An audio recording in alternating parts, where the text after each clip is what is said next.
younger generation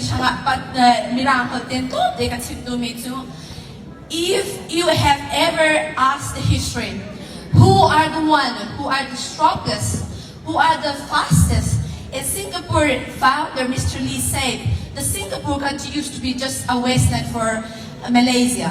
And he knows Singapore doesn't have any resources. But he realized that what they have as a resource is ingenuity, intelligence, being super intelligent, and hard work. And if you see the Vietnam War, right after the Vietnam War, the one who excelled in studies in the United States are the immigrant children. The same goes for the Chinese. And I just wanted to push, challenge all the younger generation who are here. Try to be the best in what you do.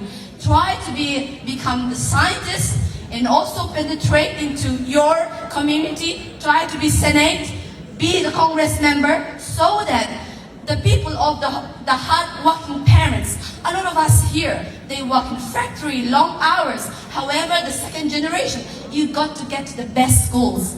You got to dream the American dream. And do not take this for granted.